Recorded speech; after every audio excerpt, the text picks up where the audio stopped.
Assalamualaikum warahmatullahi wabarakatuh. Jumpa lagi dengan saya di Abil Maiwa Channel. Jadi teman-teman, channel ini merupakan channel pendidikan tempat kita berbagi tentang aplikasi pendidikan, Microsoft Office, dan tips dan triks komputer.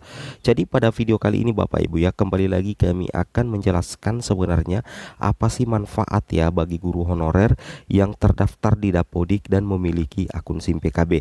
Jadi di sini finalnya Bapak Ibu ya, kami akan menyampaikan 7 manfaat bagi guru honorer yang terdaftar di Dapodik dan memiliki akun SIM PKB. Jadi yang pertama itu Bapak Ibu ya, Bapak Ibu itu akan berpeluang mendapatkan aneka tunjangan. Tentunya seperti itu Bapak Ibu ya.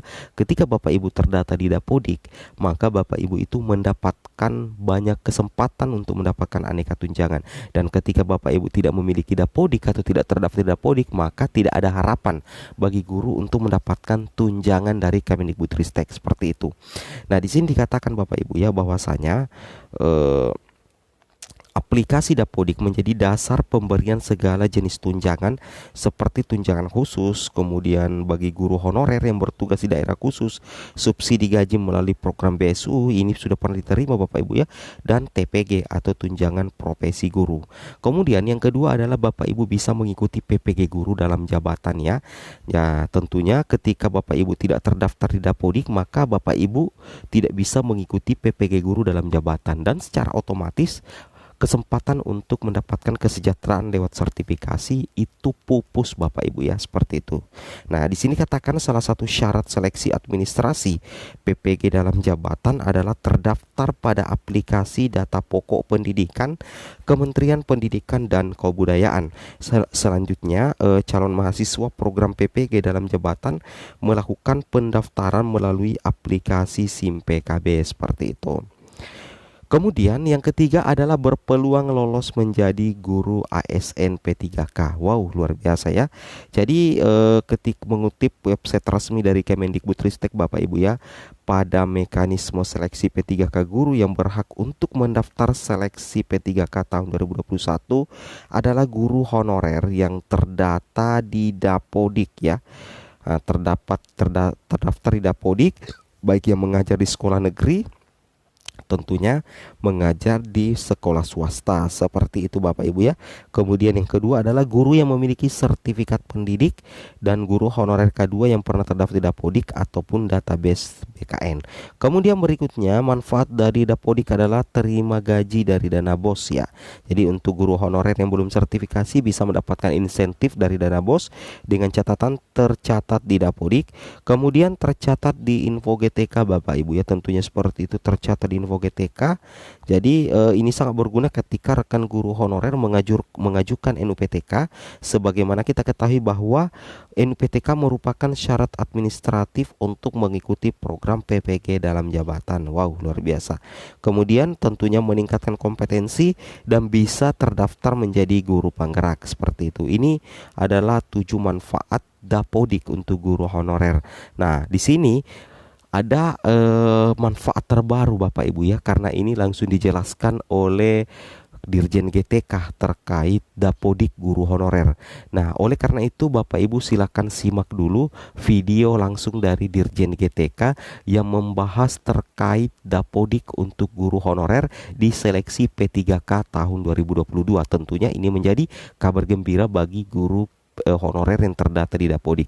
Oke, selamat menyaksikan dan sampai jumpa di next video berikutnya. Bye bye. Assalamualaikum warahmatullahi wabarakatuh. Selamat menyaksikan pemaparan dari Dirjen GTK. Jadi cut off guru yang ikut itu adalah guru yang terdaftar di Dapodik saat dia mendaftar. Artinya yang terdaftar di Dapodik tahun 2021 tetap boleh untuk mengikuti seleksi. Jadi ini ada anggapan bahwa cut off-nya itu di tahun 2020. Tapi sebenarnya cut off-nya itu sesuai dengan waktu dia pendaftaran dia terdaftar di Dapodik, sehingga juga ada guru-guru yang tahun 2021 juga juga mengikuti proses seleksi. Selanjutnya juga ingin saya luruskan anggapan bahwa harus terdaftar di Dapodik 3 tahun berturut-turut baru boleh ikut. Ini adalah 3 tahun berturut-turut adalah syarat untuk mendapatkan afirmasi, bukan syarat untuk mengikuti seleksi. Jadi jika dia tidak 3 tahun berturut-turut itu tetap boleh ikut seleksi, tapi yang bersangkutan tidak mendapat afirmasi. Juga pertanyaan tentang tendik yang ikut seleksi, kita perlu memahami bahwa konteks guru honorer ini adalah guru ketika yang dibutuhkan ketika sekolah tidak mendapatkan pengganti guru yang pensiun, sehingga kadang-kadang sekolah sepanjang ada orang dewasa yang memiliki kualifikasi yang linear untuk mengajarkan satu mata pelajaran, bisa jadi itu adalah tendik, maka yang bersangkutan bisa untuk mengajar, tapi kemudian mungkin kembali menjadi tendik di tahun berikutnya, sehingga mungkin persepsi masyarakat bahwa yang bersangkutan adalah tendik, tapi dia sebenarnya pernah menjadi guru, dan itu juga tercatat sebagai guru honorer, dan mereka berhak untuk mengikuti seleksi. Terkait dengan data kualifikasi di PD Dikti, di sini dapat saya sampaikan, memang ada di beberapa kasus kampus-kampus yang mendaftarkan program D3-nya dan S1-nya itu berbarengan, sehingga yang muncul di PD Dikti itu kualifikasinya S1, padahal yang bersangkutan itu sebenarnya masih D3. Inilah yang menimbulkan masalah karena kemudian yang bersangkutan ikut proses, tapi ketika pemberkasan ternyata ijazahnya masih S3. Lalu slide selanjutnya, yang terakhir,